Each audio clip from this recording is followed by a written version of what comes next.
नमस्कार मित्रांनो, 10 फेब्रुवारी 2026 रोजी महसूल विभागाने एक नवीन शासन निर्णय जी.आर. काढला आहे.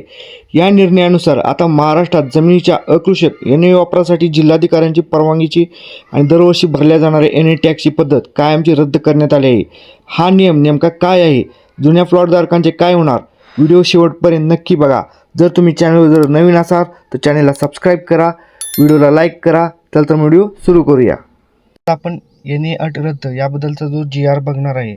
आज आपण जो जी.आर. बघणार आहे तो महाराष्ट्र शासनाचा महसूल व वन विभागातर्फे दिनांक 10 फेब्रुवारी 2026 रोजी काढण्यात आलेला आहे. तर तो काय आहे ते आता आपण बघूया. अकृषक परवानगी सनद तसेच अकृषक आकारणी रद्द करण्याबाबत महाराष्ट्र जमीन महसूल संहिता सुधारणा 2025च्या अनुषंगाने दिशा निर्देश देण्याबाबत हा जी.आर. आहे. याची प्रस्तावना काय आहे ते बघूया. महाराष्ट्र जमीन महसूल संहिता 1966च्या कलम 42, 42 अ, 42 ब, 42 क, 42 ड व कलम 44 अ अन्वये काही प्रकरणी जमिनीच्या अकृषिक प्रयोजनासाठी वापर करण्याकरता परवानगीची आवश्यकता नसल्याबद्दल वेळोवेळी म्हणजेच सन 1994, 2014, 2017, 2018 तरतुदी करण्यात आल्या होत्या. या तरतुदीनुसार जमीनधारकांना अकृषक कर भरून जमिनीचा अकृषिक वापर करण्यासाठी मानवी अकृषिक वापरास सनद घेणे आवश्यक होते. त्यासाठी करावी लागणारी कार्यवाही व वेळ हा जमिनीच्या अकृषिक प्रयोजनासाठी वापर करण्याकरता लागणाऱ्या परवानगी एवढाच लागत असल्याचे शासनाच्या निदर्शनास आले होते. तसेच महाराष्ट्र प्रादेशिक नियोजन व नगररचना अधिनियम 1966 नुसार नियोजन प्राधिकरणाने जमिनीवर विकास परवानगी दिली किंवा बांधकाम आराखडे मंजूर केले तर अकृषिक वापरासाठी महसूल विभागाची परवानगी तसेच अकृषिक वापराच्या संधीची तरतूद अनावश्यक ठरत आहे.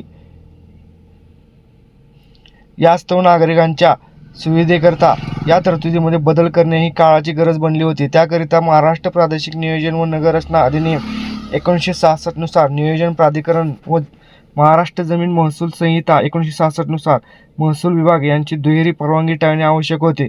आतापर्यंत अकृषक परवानगी घेताना राज्यातील महानगरपालिका क्षेत्र अ वर्ग नगरपालिका क्षेत्रामध्ये जमीनधारकांना एक वेळचा रूपांतरण कर शासनास भरावा लागत होता. तसेच राज्यातील अकृषिक वापर असलेल्या जमिनीवर महसूल विभागाकडून दरवर्षी अकृषिक कर आकारला जात होता. त्याशिवाय अशा जमिनीवर उभारलेल्या मिळकतीवर स्थानिक स्वराज्य संस्थांकडून मिळकत करांची प्रॉपर्टी टॅक्स आकारणी देखील केली जाते. अशा दुहेरी कर पद्धतीमुळे अकृषिक कर रद्द वारंवार करण्याची मागणी होत होती. त्याकरिता सन 2025च्या हिवाळी अधिवेशनात सन 2025 ते विधानसभा विधेयक क्रमांक 97 महाराष्ट्र जमीन महसूल संहिता दुसरी सुधारणा विधेयक 2025 विधिमंडळात सादर करण्यात आले होते. विधानमंडळात दोन्ही सभागृहांनी मंजुरी दिल्यानंतर लगेच माननीय राज्यपाल महोदयांच्या मंजुरीने या विधेयकाच्या हातात दिनांक 31/12/2025 रोजी महाराष्ट्र जमीन महसूल संहिता दुसरी सुधारणा 2025 मध्ये रूपांतरण झाले आहे. या सुधारणेद्वारे महाराष्ट्र जमीन महसूल संहिता 1966 नुसार अकृषिक वापराची परवानगी व संधीबाबतच्या कार्यपद्धतीबाबत पूर्वीची अंतर्भूत असलेली क्लिष्ट कलमे जसे कलम 42, 42 अ, 42 ब, 42 क, 42 ड वगळून नव्याने सुटसुटीत कलम 42 समाविष्ट करण्यात आले आहे. तसेच जमिनीच्या अकृषिक प्रयोजनाच्या वापराकरता रूपांतरण कर तसेच दरवर्षी आकारला जाणारा संपूर्ण अकृषिक कर रद्द करण्याच्या अनुषंगाने महाराष्ट्र जमीन महसूल संहिता 1966 मधील यापूर्वीचे कलम 47, 47 अ आणि प्रकरण 7 कलम 108 ते 120 वगळण्यात आले आहे व त्याऐवजी कलम 47 मध्ये नव्याने तरतुदी समाविष्ट करून त्यामध्ये जमिनीच्या वापरातील बदलादाखल जमिनीच्या क्षेत्रफळानुसार टप्पानिहाय चालू वार्षिक दर विवरणपत्रानुसार निर्धारित केलेल्या जमिनीच्या चालू बाजार मूल्यावर आधारित एक रकमी रूपांतरण मूल्य आकारण्यात येणार आहे. सदर सुधारणेच्या अनुषंगाने सर्व क्षेत्रीय अधिकारी तसेच सर्व नागरिकांना त्या अनुषंगाने सूचना दिशानिर्देश देण्याची बाब शासनाच्या विचारधनी होती. तर शासन निर्णय काय आहे ते बघूया आता आपण.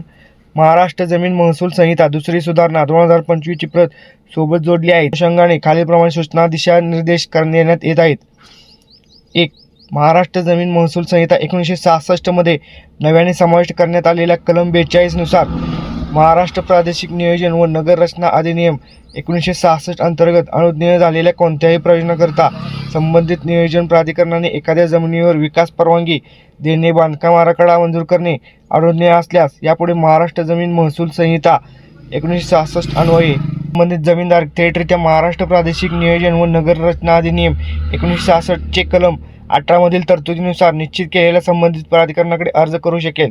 संबंधित जमीनधारक असा अर्ज नगरविकास विभागामार्फत सध्या विकसित करण्यात आलेल्या building permission management system BPMS, AutoDCR किंवा यापुढे शासन वेळोवेळी निश्चित करेल अशा संगणकीय प्रणालीद्वारे ऑनलाईन पद्धतीने अर्ज करू शकेल.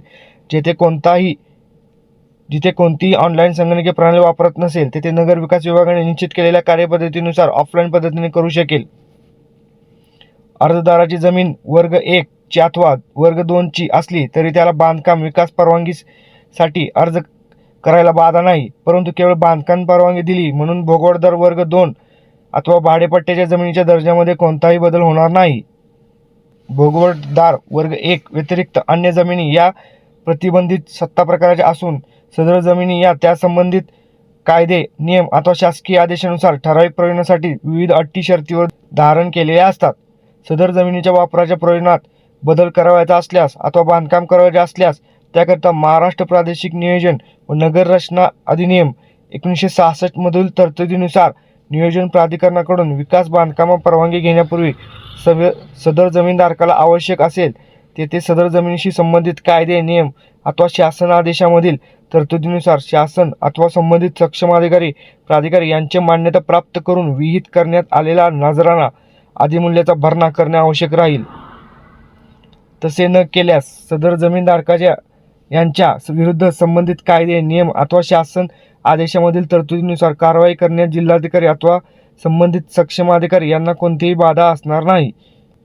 महाराष्ट्र प्रादेशिक नियोजन व नगर रचना अधिनियम 1966 नुसार नियोजन प्राधिकरणाकडून जमिनीच्या अकृषक वापराकरिता परवानगी देतेवेळी सदर जमीनधारकाकडून खाली नमूद दराने एकरकमी रूपांतरित मूल्य कन्व्हर्जन प्रीमियम भरून घेण्यात येईल व त्यानंतर नियोजन प्राधिकरणाकडून विकासाची बांधकामाची परवानगी देण्यात येईल. एकरकमी रूपांतरण मूल्य प्रीमियम आकारण्याचे दर 1000 चौरस मीटर पर्यंतच्या क्षेत्राच्या भूखंडासाठी क्षेत्रफळानुसार चालू वार्षिक दर विवरणपत्रानुसार निर्धारित केलेल्या जमिनीच्या चालू बाजार मूल्याच्या 0.10%, 1001 चौरस मीटर ते 4000 चौरस मीटर पर्यंतच्या भूखंडासाठी क्षेत्रफळानुसार चालू वार्षिक दर विवरणपत्रानुसार निर्धारित केलेल्या जमिनीच्या चालू बाजार मूल्याच्या 0.25%, 4001 चौरस मीटरपेक्षा जास्त क्षेत्राच्या 1 एकरपेक्षा जास्त भूखंडासाठी क्षेत्रफळानुसार चालू वार्षिक दर विवरणपत्रानुसार निर्धारित केलेल्या जमिनीच्या चालू बाजार मूल्याच्या 0.50%. वरील प्रमाणे प्राप्त होणाऱ्या रूपांतरण अधिमूल्याची विभागणी सदर कार्यक्षेत्राशी संबंधित स्थानिक स्वराज्य संस्था व शासन यांच्यामध्ये खालील नमूद केलेल्यानुसार करण्यात येईल. संबंधित अवर्ग महानगरपालिका कार्यक्षेत्रात शासनास प्राप्त होणाऱ्या रूपांतरण अधिमूल्यापैकी 30% रूपांतरण अधिमूल्याची रक्कम ही संबंधित अवर्ग महानगरपालिका शासनाकडून देण्यात येईल. संबंधित अवर्ग व्यतिरिक्त इतर महानगरपालिका, नगरपालिका व नगरपंचायत कार्यक्षेत्रात शासनास प्राप्त होणाऱ्या रूपांतरण अधिमूल्यापैकी 50% रूपांतरण अधिमूल्याची रक्कम ही संबंधित महानगरपालिका, नगरपालिका, नगरपंचायती शासनाकडून देण्यात येईल. संबंधित ग्रामपंचायत क्षेत्रात प्राप्त होणाऱ्या रूपांतरण अधिमूल्यापैकी 50% रूपांतरण अधिमूल्याची रक्कम ही संबंधित जिल्हा परिषदेला शासनाकडून देण्यात येईल. जिल्हा परिषद प्राप्त होणाऱ्या महसुलापैकी 25% महसूल हा संबंधित जिल्हा परिषद व 25% महसूल हा संबंधित ग्रामपंचायतीस देण्यात येईल. सदर प्रस्तावामध्ये प्राप्त होणारा रूपांतरण अधिमूल्यातून प्राप्त होणारा शासनाचा हिस्सा हा GRAS प्रणालीमार्फत महसूल विभागाच्या 0029 जमीन महसूल या लेखाशीर्षाखाली जमा करण्यात यावा. स्थानिक स्वराज्य संस्थाच्या रूपांतरण अधिमूल्यातील हिस्सा संबंधित स्थानिक स्वराज्य संस्थाच्या बँक खात्यामध्ये जमा करण्यात येईल. महाराष्ट्र प्रादेशिक नियोजन व नगर रचना अधिनियम 1966 अंतर्गत अनुज्ञेय असलेल्या कोणत्याही प्रयोजनाकरता संबंधित नियोजन प्राधिकरणाने एखाद्या जमिनीवर विकास परवानगी, बांधकाम, रेखांकन, आराखडे मंजूर केल्यास महाराष्ट्र जमीन महसूल संहिता 1966 अन्वये स्वतंत्र अकृषक परवानगीची आवश्यकता राहणार नसल्याने सदर जमिनीवर कोणत्याही बँक, वित्तीय संस्थेमार्फत कोणत्याही प्रकारचे कर्ज वा अन्य सुविधा उपलब्ध करून देण्याकरता अकृषित वापराच्या संधीची आवश्यकता नाही. तसेच त्याकरता कोणत्याही बँक, वित्तीय संस्थेने आग्रह धरू नये. जिल्हाधिकारी यांनी ही तरतूद त्यांच्या अधीनस्थ कार्यक्षेत्रातील सर्व बँक, वित्तीय संस्थांच्या निदर्शनास आणावी. महाराष्ट्र प्रादेशिक नियोजन व नगर रचना अधिनियम 1966 नुसार नियोजन प्राधिकरणाकडून जमिनीवर विकास बांधकाम परवानगी दिल्यानंतर building permission management system BPMS, AutoDCR किंवा शासनाने वेळोवेळी निश्चित केलेल्या प्रणालीद्वारे व डिजिटल सातबारा या संगणकीय प्रणालीमध्ये समन्वय साधून त्याबाबत संबंधित जमिनीच्या महसुली अभिलेखामध्ये नोंद करण्याची कार्यवाही करण्यात येईल. जिथे कोणताही ऑनलाईन संगणकीय प्रणाली वापरत नसेल तेथे नियोजन प्राधिकरणाने संबंधित तहसीलदार यांना स्वतंत्ररित्या याबाबत सूचित करावे. यापुढे बिनशेती झालेल्या मिळकतीवर दरवर्षी आकारला जाणारा अकृषिक कर आकारण्यात येऊ नये. तसेच सदर सुधारणेच्या दिनांकापर्यंत दरवर्षी आकारला जाणारा थकीत अकृषिक कर वसूल करण्यापासून सूट देण्यात येत आहे. तथापि ज्या मिळकती दिनांक 31/12/2001 रोजी किंवा त्यापूर्वी बिनशेती झाल्या त्या मिळकतीवर दरवर्षी आकारल्या जाणाऱ्या अकृषिक कराऐवजी 2001च्या चालू वार्षिक दर विवरणपत्रानुसार निर्धारित केलेल्या जमिनीच्या चालू बाजार मूल्याच्या महाराष्ट्र जमीन महसूल संहिता 1966 कलम 47 मध्ये नमूद टप्प्यानुसार व दराने अधिमूल्याची रक्कम परिच्छेद 5 मध्ये नमूद केल्याप्रमाणे सदर शासन निर्णय निर्गमित झाल्यापासून 1 वर्षाच्या आत भरणे संबंधित मिळकतधारक यांना अनिवार्य राहणार आहे. त्यानंतर सदर रक्कम दंड आणि व्याजासह वसूल करण्यात यावी. तसेच ज्या मिळकती दिनांक 1/1/2002 रोजी किंवा त्यानंतर बिनशेती झाल्या त्या मिळकतीवर दरवर्षी आकारल्या जाणाऱ्या अकृषिक कराऐवजी विकास बांधकाम परवानगी दिलेल्या दिनांकाच्या चालू वार्षिक दर विवरणपत्रानुसार निर्धारित केलेल्या जमिनीच्या चालू बाजार मूल्याच्या महाराष्ट्र जमीन महसूल संहिता 1966 कलम 47 मध्ये नमूद टप्प्यानुसार व दराने अधिमूल्याची रक्कम परिच्छेद 5 मध्ये नमूद केल्याप्रमाणे सदर शासन निर्णय निर्गमित झाल्यापासून 1 वर्षाच्या आत भरणे संबंधित मिळकतदारास यांना अनिवार्य राहणार आहे. त्यानंतर सदर रक्कम दंड आणि व्याजासह वसूल करण्यात यावी. तसेच GR बरोबर महाराष्ट्र शासनाचे राजपत्र पण प्रकाशित केलेले आहे. थोडक्यात सांगायचं तर महसूल विभागाचे खेटे मारणे आणि दुहेरी कर भरणे आता बंद झाले आहे. शासनाचा हा निर्णय तुम्हाला कसा वाटला कमेंट करून नक्की सांगा. हा व्हिडिओ प्रत्येक घरमालक, प्लॉटधारक आणि शेतकरी मित्रापर्यंत नक्की शेअर करा. अशाच महत्त्वाच्या माहितीसाठी आपल्या चॅनेलला लगेच सबस्क्राईब करा. भेटूया पुढच्या व्हिडिओमध्ये.